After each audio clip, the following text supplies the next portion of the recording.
तो इससे पहले वाली क्लासेस में हम लोगों ने कंसंट्रेशन एक्सप्रेशन की जो यूनिट्स पढ़ ली थी वो थी मास परसेंट, वॉल्यूम परसेंट,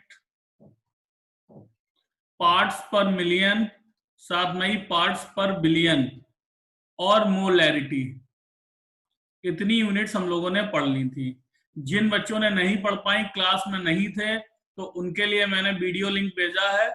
सारी यूनिट्स को बिल्कुल क्लियर कट एक्सप्लेन किया गया और मोलैरिटी तो सबसे बढ़िया एक्सप्लेन है उस वीडियो में।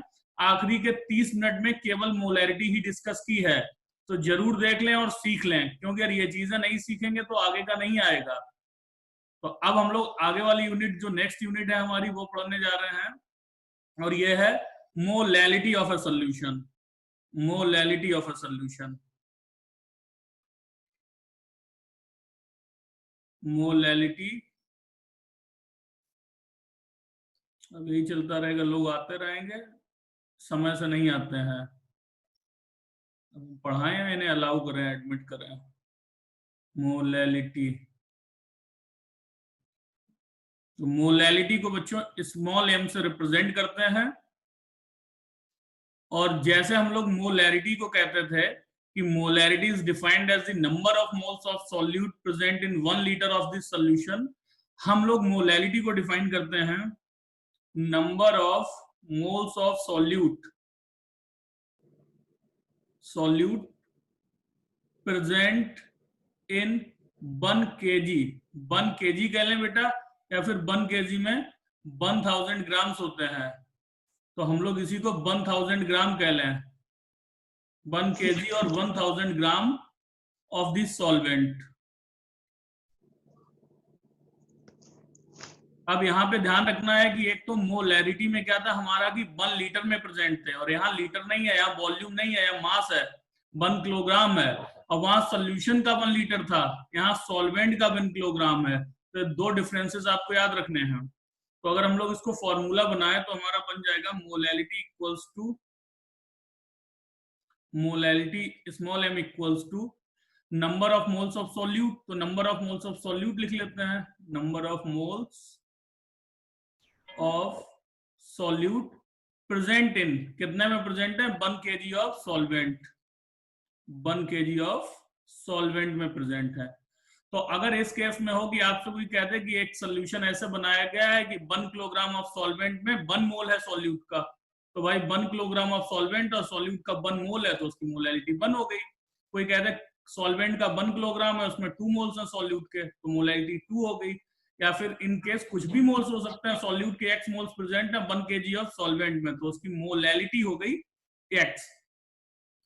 या फिर आपसे ऐसा किया जा सकता है कि सॉल्वेंट का जो मास है वो डिफरेंट हो सकता है, सॉल्वेंट का मास डिफरेंट हो सकता है। आपसे कहा जा सकता है कि सॉल्यूट के 2 मोल्स प्रेजेंट हैं 2 किलोग्राम सॉल्वेंट में।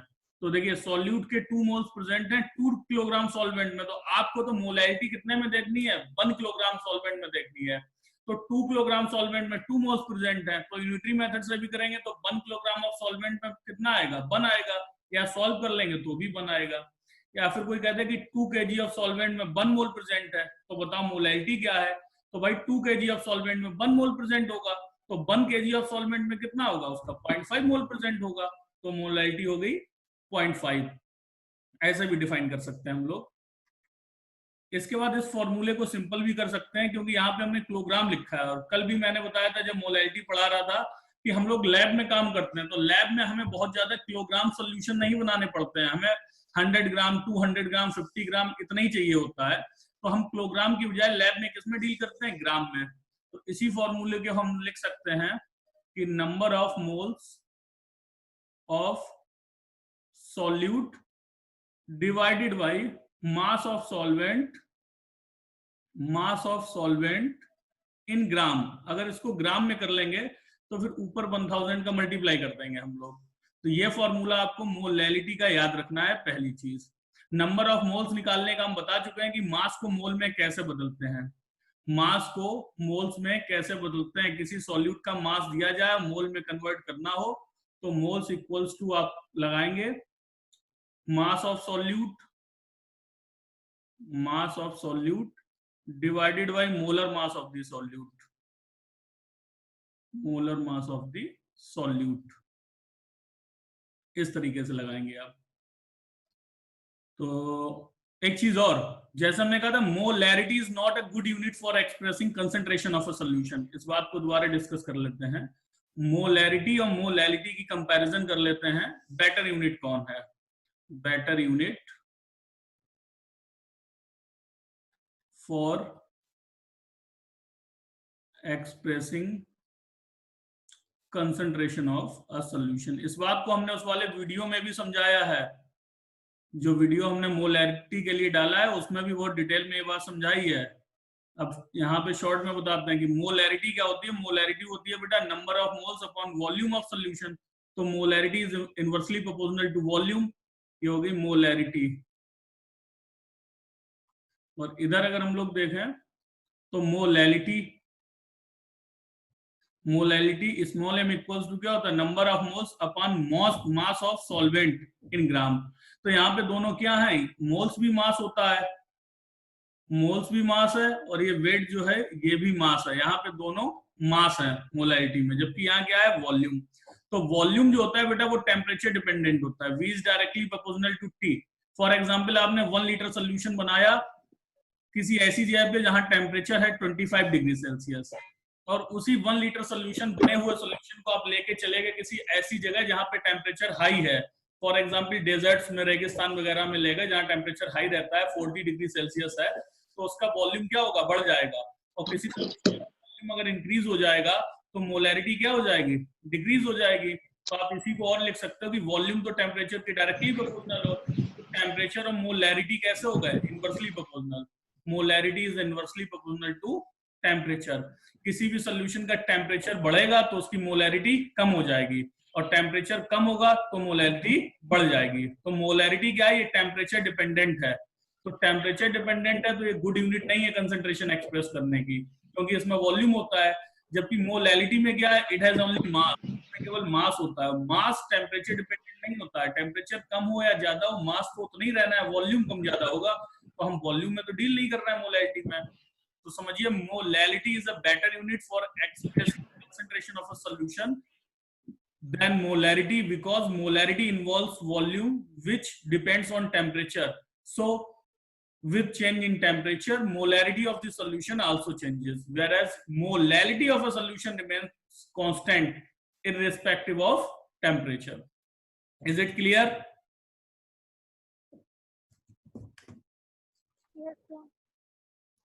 Any doubt बच्चों? अरे आवाज जा रही है तो बोलिए। No sir. ठीक है, नेक्स्ट चलते हैं हम लोग। तो एक न्यूमेरिकल कर लेते हैं बेटा मोलैलिटी का, उसके बाद मोल फ्रैक्शन पढ़ते हैं। न्यूमेरिकल से ज्यादा क्लियर होता है। और ये जो बच्चे लेट आ रहे हैं, इतना सिंसियर हो जाए, आप फर्स्ट और सेकंड स्टैंडर्ड के बच्चे नहीं हैं जिन्हें ये नहीं पता है कि उनका फ्यूचर किस पे डिपेंड कर रहा है। आप सब 12th क्लास के बच्चे हैं, तो कम से कम टाइम पे क्लास में आना सीखिए। वैसे भी केवल 40 मिनट्स की क्लास है, 40 मिनट्स में कितना सिखा लेंगे हम आपको? हम बहुत ज्यादा सिखाना चाहते हैं, लेकिन टाइम की बाउंडेशन है, इसलिए अपने टॉपिक्स को शॉर्ट में समझाते हैं। उसमें भी आप और शॉर्ट कर देते हैं। आप 10-10 मिनट लेट आ रहे हैं तो क्या सीखेंगे? तो न्यूमेरिकल करते हैं बेटा एक मोलैलिटी का। न्यूमेरिकल है 255 ग्राम, 255 gram of an aqueous solution, of an aqueous solution contains 5 gram of urea, contains 5 gram of urea। 255 gram total solution है, जिसमें यूरिया जो सॉल्यूट है वो 5 ग्राम है। What is the concentration of solution in terms of molality? What is the molality of solution? What is the molality of the solution? इस solution की molality क्या है? यूरिया का मोलर मास दिया गया है। यूरिया का मोलर मास होता है 60 ग्राम पर मोल। यूरिया का फॉर्मूला भी आप लोग याद कर लो, CH2CONH2।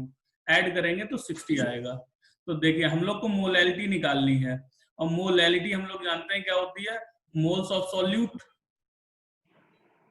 Moles of solute upon mass of solvent very good. Mass of solvent in gram, क्योंकि ग्राम में डील कर रहे हैं तो इनटू 1000 कर लेंगे। तो सॉल्यूट के मोल्स हम लोग कैसे निकालेंगे, जब सॉल्यूट का मास पता हो। तो सॉल्यूट के मोल्स हम आपको बता चुके हैं कि मोल्स ऑफ सॉल्यूट एक फॉर्मूला आप लगा सकते हैं, moles of solute equals to mass of solute. जिस भी सब्सटेंस के मोल निकालने उसका मास अपॉन मोलर मास कर दो, मास अपॉन मोलर मास कर दो तो आपको मोल्स आ जाएंगे। तो मास अगर पता हो, मास को हम रिप्रेजेंट कर लें फॉर एग्जांपल बेटा सॉल्यूट के मास को स्मॉल w से, और सॉल्यूट के मोलर मास भी एक सबस्क्रिप्ट ले लेते हैं हम लोग बेटा b। तो ये b जो है ये सॉल्यूट को रिप्रेजेंट करेगा कि सॉल्यूट का मास जो हो गया वो wb और सॉल्यूट का मोलर मास जो हो गया वो mb ऐसे। और जो सॉल्वेंट का मास होगा उसको कैपिटल W से कर लेंगे या WA कर लेंगे। मास ऑफ सॉल्वेंट लिख देते हैं, मास ऑफ सॉल्वेंट हम लोग डिजाइनेट करेंगे, मास ऑफ सॉल्वेंट को डिजाइनेट करेंगे इक्वल्स टू WA। तो अब जरा इसमें वैल्यूज रखते हैं। मोल्स ऑफ सॉल्यूट को हम लोग क्या लिख सकते हैं कि मास of solute upon molar mass of solute. तो मोल्स जो n होते हैं ये WB अपॉन MB लिख सकते हैं हम। तो WB upon MB into WA solvent का मास इन ग्राम इंटू 1000। तो अब हमें क्या चाहिए बेटा, ये जो मोलर मास दिया गया है तो पता ही हमें यूरिया का, MB इक्वल्स टू तो दिया ही गया है, यहाँ पे देख लें molar mass of urea MB equals to दिया गया है 60 ग्राम पर मोल। अब हमें क्या सॉल्यूट का मास WB और सॉल्वेंट का मास WA पता चल जाए। तो मास ऑफ सोल्यूशन दिया है, सोल्यूशन इतना है सॉल्यूट इतना है, तो सॉल्वेंट नहीं पता चल जाएगा। तो मास ऑफ सॉल्यूट लिख लो पहले, ये डायरेक्ट दिया गया mass of solute WB equals to दिया गया आपको 5 ग्राम। तो मास ऑफ सॉल्वेंट क्या हो जाएगा, mass of solvent equals to mass of solution minus mass of solute, क्योंकि सॉल्यूशन में दो ही चीजें होती हैं सॉल्यूट और सॉल्वेंट। तो सॉल्यूशन टोटल है 255 ग्राम और सॉल्यूट है 5 ग्राम, तो सॉल्वेंट कितना हो गया 250 ग्राम।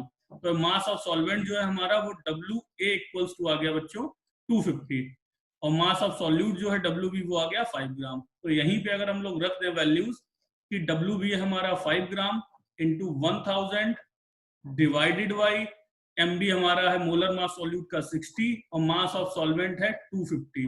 तो ये सॉल्व होके आ जाएगा 250 4 हो जाएगा ये, और 5 4 20/6 2/6 आ जाएगा आंसर। ये इसको सॉल्व कर लेंगे तो ये आ जाएगा 0.33 मोलल स्मॉल m। किसी को इस क्वेश्चन में doubt? Very good. Who is this? Aryan Dwivedi, Harsh Bharadwaj, very good बेटा वेरी गुड। तो किसी बच्चे को इस क्वेश्चन में डाउट है? No sir. ठीक है, तो अब हम लोग एक अगला टॉपिक पढ़ाते हैं, देखते हैं कि मोलैरिटी और मोलैरिटी के क्वेश्चंस कैसे किए जाएंगे। कुछ क्वेश्चंस होंगे जिनमें मोलैरिटी गिवन होगी, मोलैरिटी गिवन होगी, molarity will be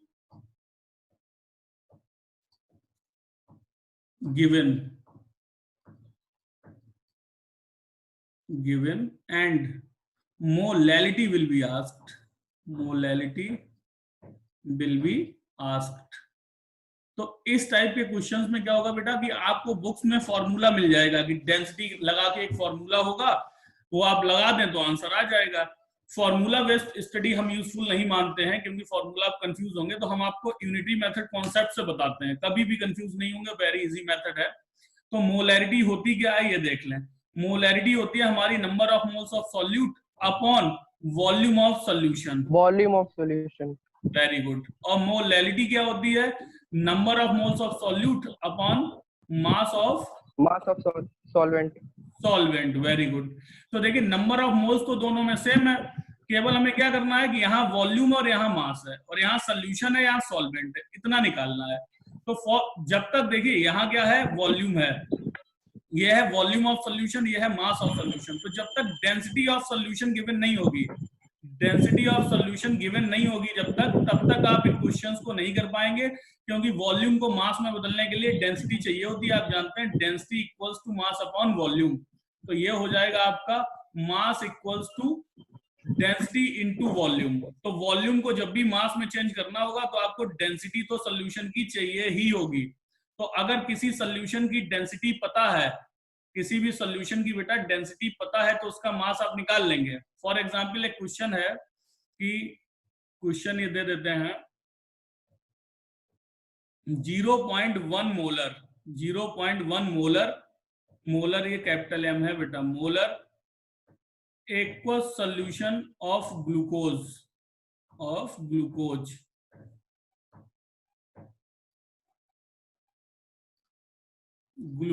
is prepared. Calculate its molality if density of solution is 1.112 ग्राम पर ml। ये कौन अब व्हाइट बोर्ड पे अपना वो चला रहा है, उंगलियां चला रहा है? बंद करिए इसको तुरंत। ये रेड मार्क कहां से आ गया?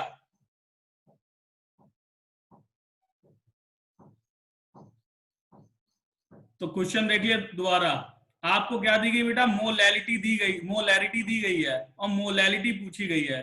तो इस क्वेश्चन को बहुत इजी तरीके से आप कर सकते हैं। नेक्स्ट स्लाइड में चलते हैं। तो जिस सोल्यूशन की मोलैरिटी क्या 0.1 मोलर है, सोल्यूशन 0.1 मोलर है, तो आप समझ जाइए कि इसके केस में क्या है कि 0.1 मोल ऑफ ग्लूकोज, ग्लूकोज का सोल्यूशन है तो ग्लूकोज की बात होगी, सॉल्यूट ग्लूकोज होगा। 0.1 mole of glucose is present in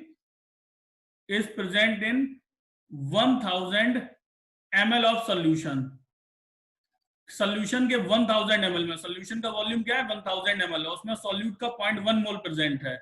और हमें इसका क्या निकालना है? हमें निकालना है मोलैलिटी। तो हमें निकालना है सॉल्वेंट कितना है। तो सबसे पहले तो आप क्या कर लें कि ये वॉल्यूम ऑफ सोल्यूशन कितना है? वॉल्यूम ऑफ सोल्यूशन है आपके पास 1000 ml। इस 1000 ml को आप किसमें चेंज कर लें? मास ऑफ सोल्यूशन में, मास ऑफ सोल्यूशन। तो मास ऑफ सोल्यूशन आपको पता है density equals to mass upon volume, तो mass equals to density into volume. तो मास ऑफ सोल्यूशन क्या हो जाएगा? Density of the solution into volume of the solution. Volume of the solution आपको दिख रहा है 1000 ml और डेंसिटी आपको दी गई है 1.012। तो ये सॉल्व करेंगे तो आ जाएगा 1012 ग्राम। तो जिस सोल्यूशन का वॉल्यूम 1000 ml है उसका मास कितना है बेटा? 1012 ग्राम। और ये सोल्यूशन का मास है, लेकिन हमें तो मोलैलिटी के लिए क्या चाहिए? मोलैलिटी के लिए किसका मास चाहिए? सॉल्वेंट का। सॉल्वेंट का।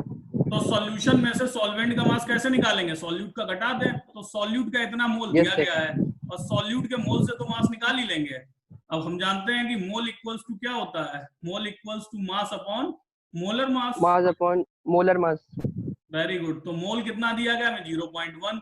मास हमें निकालना है, क्योंकि सॉल्यूट हमारा ग्लूकोज है, तो ग्लूकोज का मोलर मास आप कैलकुलेट करेंगे तो 180 आएगा। तो मास क्या हो जाएगा? 0.1 इंटू 180 इक्वल्स टू 18 ग्राम। तो मास ऑफ सॉल्यूट हो गया, मास ऑफ सॉल्यूट हो गया 18 ग्राम और मास ऑफ सोल्यूशन हो गया, मास ऑफ सोल्यूशन हो गया आपका 1012 ग्राम। और आपको अब निकालना क्या है? मास ऑफ सॉल्वेंट। तो सोल्यूशन में दो ही चीजें होती हैं, सॉल्यूट और सॉल्वेंट। तो सोल्यूशन में से सॉल्यूट को सब्ट्रैक्ट कर दो, सॉल्यूट को, सोल्यूशन में से सॉल्यूट को सब्ट्रैक्ट कर दो आप, 1012 में से 18 को सब्ट्रैक्ट कर दो, तो ये आपको मिल जाएगा मास ऑफ सॉल्वेंट। ये कितना आ जाएगा? 6 उधर, तो 994 ग्राम कितना आ जाएगा? तो अब देखिए आपको मास ऑफ सॉल्वेंट भी मिल गया और मोल्स ऑफ सॉल्यूट तो पहले ही पता है। तो मोलैलिटी यही होती है, मोलैलिटी हम लोग कहते हैं, molality small m equals to number of moles of solute upon mass of solvent in gram into 1000। तो मोल्स तो उतना ही प्रेजेंट होंगे जितने मोलैरिटी में प्रेजेंट है, वही इसमें रहेंगे। 0.1 मोल प्रेजेंट है। मास ऑफ सॉल्वेंट क्या है? 994 ग्राम इंटू 1000। तो ये हो जाएगा बेटा 100 अपॉन 994 मोलल। इसको सॉल्व कर लेना, यही होगा आंसर। तो समझे मोलैरिटी से मोलैलिटी कैसे पहुंचोगे।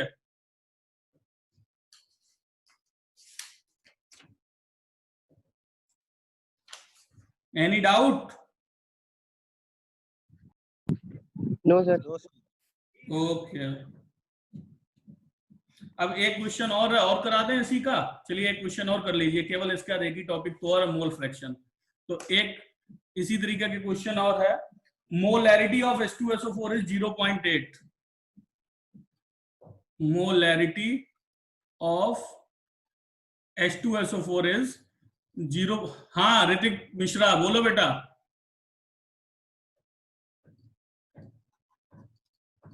ऋतिक मिश्रा बोलिए क्या बोलना चाहते हैं। एंड इट्स डेंसिटी इज 1 जो लोग हाथ उठा रहे हैं वो बोले 1.06 ग्राम पर ml। हमने ये थोड़ी पूछा था कौन कौन गधे बैठे हैं इस क्लास में जो हाथ उठाने लगे हो। हाथ उठाना केवल उन्हीं को अलाउड है जिन्हें क्वेश्चंस पूछने हो।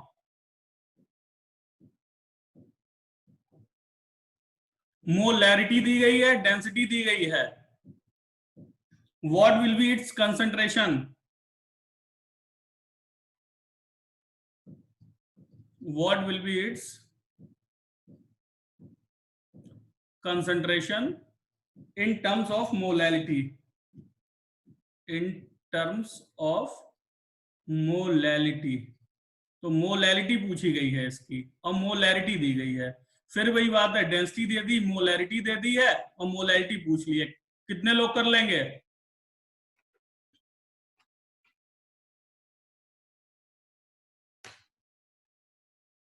कर पाएंगे बच्चों या हम बताएं?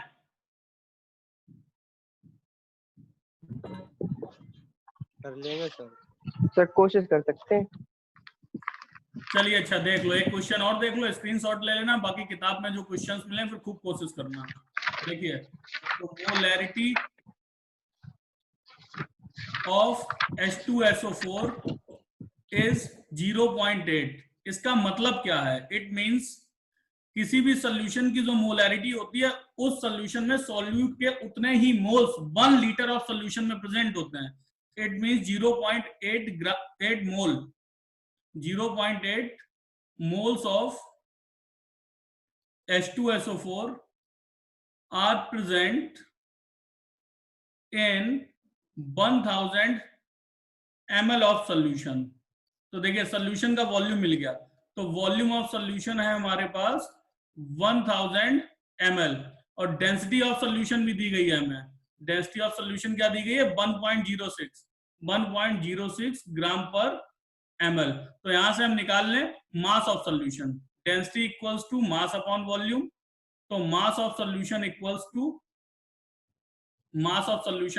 To density of solution into volume of solution. तो 1.06 इंटू 1000 इक्वल्स टू 1060 ग्राम।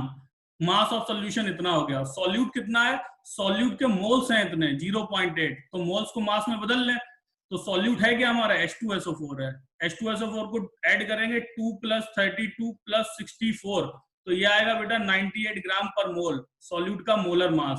तो मास ऑफ सॉल्यूट के लिए हम मोल में मोलर मास का मल्टीप्लाई कर देते हैं, तो ये आ जाएगा मास कितना आएगा? 98 इंटू 0.8, 98 इंटू 0.8 78.4। कितना आया बेटा? 78.4 ग्राम। तो सॉल्यूट इतना है, सोल्यूशन इतना है, सॉल्वेंट निकाल लेंगे। तो मास ऑफ सॉल्वेंट हो गया हमारा, सॉल्यूशन में से सॉल्यूट को घटा दें, ये सॉल्यूशन है और ये हमारा है सॉल्यूट। तो सॉल्वेंट आ गया हमारा, सॉल्वेंट हो गया 926.6 ग्राम। तो मास ऑफ सॉल्वेंट ये हो गया, मोल्स ऑफ सॉल्यूट ये हो गए। अब क्या रह गया मोलैलिटी में? कुछ नहीं, अब तो मोलैलिटी निकल ही आएगी। Molality equals to number of moles of solute जो कि 0.8 प्रेजेंट है, तो 0.8 upon mass of solvent in gram 926 21.6 into 1000। तो इससे अगर हम लोग मोलैलिटी निकालेंगे तो ये आएगी 0.8 into 1000 divided by 921.6 equals to 0.868 molal. Molal unit होती है इसकी बेटा, या मोल पर केजी, या फिर लिख सकते हैं mole per KG. Any doubt बच्चों? No sir. ठीक है, तो मोल फ्रैक्शन पे चलें हम लोग।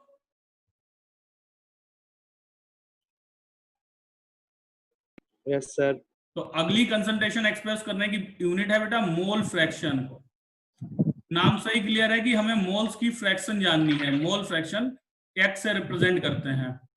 अब किसी भी सोल्यूशन में क्या होगा, कोई सोल्यूशन अगर हमने बनाया तो भाई इसमें कुछ सब्सटेंस होंगे। फॉर एग्जांपल हम एक सोल्यूशन बना रहे हैं, हम इसमें ग्लूकोज डाल रहे हैं, उसमें हम यूरिया भी डाल रहे हैं, उसमें हम वाटर भी डाल रहे हैं। तो तीनों चीजें प्रेजेंट है ना, कुछ मास ग्लूकोज का होगा, कुछ मास यूरिया का होगा और कुछ मास वाटर का होगा। इन तीनों के कुछ मास होंगे और मास को तो मोल में बदलना हम लोग जानते ही हैं। तो मास फॉर एग्जांपल माना इसका मास हमने ग्लूकोज डाला 18 ग्राम, यूरिया डाली हमने 6 ग्राम, वाटर डाला हमने बेटा 18 ग्राम। तो ये एक सोल्यूशन बना हमारा।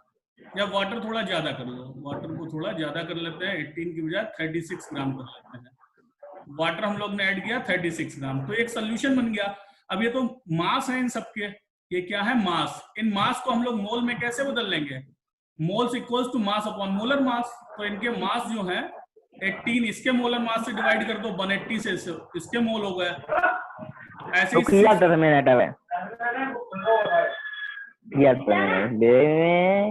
अपने माइक बंद रखिए, जो लोग घरेलू बातें कर रहे हैं वे अपने माइक बंद रखिए। क्या पढ़ाई कीजिए, घरेलू बातें करिए।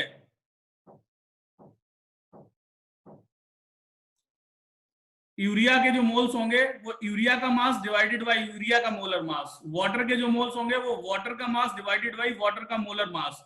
तो ये नंबर ऑफ मोल्स होंगे। ग्लूकोज के नंबर ऑफ मोल्स कितने आए हमारे बेटा सॉल्व होके, ये आ गया 0.1 मोल। 0.1 मोल। यूरिया का कितना आ गया, ये भी 0.1 मोल आ गया। 0.1 और वाटर के कितने मोल्स आ गए, 2 मोल्स। 2। Very good. तो अब हमारे पास ये जो सोल्यूशन है इसमें मोल्स हैं, ग्लूकोज का 0.1 मोल, यूरिया का 0.1 मोल और वाटर का 2 मोल।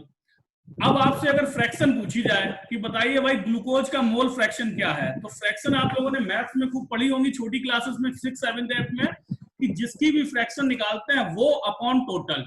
जैसे आपके पास एक बास्केट है, बास्केट में कुछ एप्पल्स हैं, कुछ ऑरेंजेस हैं, कुछ बनानास हैं, तो आपसे पूछा जाए किसी एक की फ्रैक्शन बताइए, तो आप उसके नंबर ऑफ वो fruit upon total number of fruit कर देंगे तो उसकी फ्रैक्शन आ जाएगी। तो ऐसे ही आपसे कह दिया जाए कि इस केस में बताइए mole fraction of for example glucose बताइए, मोल फ्रैक्शन ऑफ ग्लूकोज। तो आप क्या बताएंगे, moles of glucose upon total number of moles. Upon total number. Very good, total number of moles. तो मोल्स ऑफ ग्लूकोज क्या हो गया 0.1 और टोटल नंबर ऑफ मोल्स क्या है 0.1 प्लस 0.1 प्लस 2। तो ये हो जाएगा आपका आंसर। वेरी गुड, कुछ बच्चे कॉपी पेन लेके बैठे हैं। हर्ष भारद्वाज, वेरी गुड बेटा, यही होना चाहिए पढ़ाई का तरीका। क्योंकि बोर्ड एग्जामिनर जो है पेपर सेटर है, हम लोग पेपर इजी बनाने वाले नहीं है, पेपर टफ ही बनाएंगे। ये ना सोचिए कि पेपर इजी बनेगा, पेपर वैसे ही बनाएंगे जैसा बनाते हैं। अगर कोविड-19 है तो घर पे पढ़िए, अब तो ऑनलाइन टीचिंग की व्यवस्थाएं हैं, गवर्नमेंट ने भी इतने सारे चैनल शुरू कर दिए हैं और हम लोग भी तैयार हैं हमेशा आपकी मदद करने के लिए जब भी आप चाहें। तो इस तरीके से बेटा हमने ग्लूकोज की मोल फ्रैक्शन निकाल ली। ऐसे ही अगर आपको mole fraction for example water की निकालनी है तो mole fraction of water equals two moles of water divided by total number of moles. तो फिर वही हो जाएगा कि वाटर के मोल्स 2 और टोटल नंबर ऑफ मोल्स तो वही है 0.1 प्लस 0.1 प्लस 2। तो आपने जाना कि किसी की भी मोल फ्रैक्शन निकालते हैं 0.9 मोल फ्रैक्शन एक्स से रिप्रेजेंट करते हैं, और ये जिसकी भी निकालनी हो चाहे सॉल्यूट की या सॉल्वेंट की। फॉर एग्जांपल हमें सॉल्यूट की मोल फ्रैक्शन निकालनी है एक्स सॉल्यूट, तो एक्स सॉल्यूट इक्वल्स टू क्या हो जाएगा, moles of solute divided by moles of solution. अब मोल्स ऑफ सॉल्यूशन में क्या होगा बेटा, मोल्स ऑफ सॉल्यूशन में होगा, इसको दोबारा ऐसे भी लिख सकते हैं, moles of solute divided by moles of solute plus moles of solvent, ऐसे भी लिख सकते हैं इसको। Very good Ambika Tomar. ये बेटा पीजी और रेडमी ऐसे नेम्स नहीं रखो, ये अच्छा नहीं है, ये अच्छी बात नहीं है। आप जो नेम है वही रखिए अपने। तो सॉल्यूट की मोल फ्रैक्शन ये हो गई। ऐसे ही हम लोग सॉल्वेंट की मोल फ्रैक्शन निकाल सकते हैं। मोल सॉल्वेंट की मोल फ्रैक्शन हो जाएगी moles of solvent upon moles of solution, moles of solution. अब कोई भी सॉल्यूशन हो बेटा, उसमें कितने भी कंपोनेंट हो, आपको पता है फ्रैक्शंस का सम हमेशा 1 होता है। तो x solute plus x solvent या जितने भी कंपोनेंट हो उन सबका सम हमेशा क्या होगा, 1, यूनिटी होगा। तो इससे मतलब यह है कि कभी अगर आपको सॉल्यूट या सॉल्वेंट में से एक की मोल फ्रैक्शन दी गई हो तो दूसरे की आप 1 में से सब्ट्रैक्ट करके निकाल लेंगे। For example X solute equals to 1 minus X solvent. आपसे कहा गया एक सोल्यूशन है, उसमें सॉल्वेंट की मोल फ्रैक्शन 0.50 है, सॉल्वेंट की मोल फ्रैक्शन क्या है 0.50। तो बताओ सॉल्यूट की क्या होगी, तो सॉल्यूट की 1 में से सब्ट्रैक्ट कर दो, ये हो जाएगी सॉल्यूट की मोल फ्रैक्शन। तो मोल फ्रैक्शन का सम जो होता है वो यूनिटी होता है। इस पे भी एक न्यूमेरिकल कर लेते हैं हम लोग, तो ये और ज्यादा क्लियर हो जाएगा आपको। तो एक न्यूमेरिकल है, a solution contains 25% of water, a solution contains 25% of water, comma 25% of ethanol, 25% of ethanol and 50% of acetic acid by mass, and 50% of acetic acid by mass। ये है कंडीशन। अब इसमें पूछा जा रहा है कि सभी की मोल फ्रैक्शन बताइए। Calculate the mole fractions of, calculate the mole fractions of each component, each component, सबकी मोल फ्रैक्शंस बताइए। देखिए मोलैरिटी में बेटा 2 टॉपिक बड़े इंपॉर्टेंट है, मोलैरिटी ऑफ डाइल्यूशन और मोलैरिटी ऑफ मिक्सिंग। हमारे पिछले वाले वीडियो में दोनों टॉपिक हमने एक्सप्लेन किए हैं, वो लास्ट में है बिल्कुल, तो जरूर देख लेना 10-15 मिनट में लास्ट में, अगर बाकी सब आता है तो। नहीं तो उसमें बहुत बेसिक से स्टार्ट किया हमने, सब कुछ है उसमें। तो इस क्वेश्चन को करते हैं। हम मान लें कि सोल्यूशन जो है हमारा 100 ग्राम है बेटा, सोल्यूशन 100 ग्राम है, तो वाटर हो जाएगा 25 ग्राम, इथेनॉल हो जाएगा 25 ग्राम और एस्टिक हो जाएगा, एस्टिक एसिड हो जाएगा 50 gram. Let mass of solution equals to 100 gram. तो mass of water equals to 25 gram, mass of ethanol equals to 25 gram, mass of acetic acid equals to हो जाएगा 50 ग्राम। अब इन सबके मोल्स निकाल लें, तो मोल्स निकालने के लिए क्या होता है बेटा, मास को मोलर मास से डिवाइड कर देते हैं। तो वाटर के मोल्स कितने होंगे 25 डिवाइडेड बाई 18। इथेनॉल के मोल्स कितने होंगे, इथेनॉल होता है C2H5OH, तो 12 दूनी 24 प्लस 5 प्लस 16 प्लस 8, तो ये हो गया 24 और 8, 24 और 16 हो गया आपका 40, 40 और 6 46, 46 ग्राम पर मोल हो गया। तो ये हो जाएगा 25 डिवाइडेड बाई 46 मोल। और एस्टिक एसिड का 60 होगा, CH3COOH, तो 2 कार्बन है, 12 दूनी 24, 3 1 4 हाइड्रोजन है, प्लस 4 और 16 दूनी 32, तो 24 28 और 32 60 हो गया, 60 ग्राम पर मोल, 60 ग्राम पर मोल। तो ये हो जाएगा 50 डिवाइडेड बाई 60। कितने मोल्स हो गए सबके, इनको हम लोग सॉल्व कर लेंगे। ये सबके मोल्स हो गए, इनको हम लोग सॉल्व कर लेंगे। तो ये आ जाएगा हमारा 25 डिवाइडेड बाई 18 हो जाएगा, 25 डिवाइडेड 1.3 हो जाएगा 1.38, और ये हो जाएगा 25 डिवाइडेड बाई 46 इक्वल्स टू 0.543, 0.54 और ये हो जाएगा 50 डिवाइडेड बाई 60 इक्वल 0.8 ये मोल्स हो गए बेटा। आप किसी एक की मोल फ्रैक्शन निकालनी हो, for example mole fraction of हमें H2O निकालनी है, तो H2O के मोल्स कितने हैं 1.38 upon total number of moles. तो टोटल नंबर ऑफ मोल्स क्या है 1.38 प्लस 0.543 प्लस 0.83, ये इसकी मोल फ्रैक्शन होगी। सॉल्व आप कर लेना, इसको छोड़ देते हैं हम। अब ऐसे ही हमें निकालनी हो फॉर एग्जांपल इथेनॉल की मोल फ्रैक्शन C2H5OH की, तो मोल्स ऑफ इथेनॉल कितने हैं 0.543 डिवाइडेड बाई 1.38 प्लस 0.543 प्लस 0.83, ये मोल फ्रैक्शन होगी इथेनॉल की। और अब अगर आपको mole fraction of acetic acid निकालनी हो तो एक तरीका है कि वाटर और इथेनॉल की मोल फ्रैक्शंस को ऐड करके 1 में से सब्ट्रैक्ट कर दो, और दूसरा तरीका है कि ये जो मोल्स हैं एसिटिक एसिड के, this divided by total number of moles. Is it clear?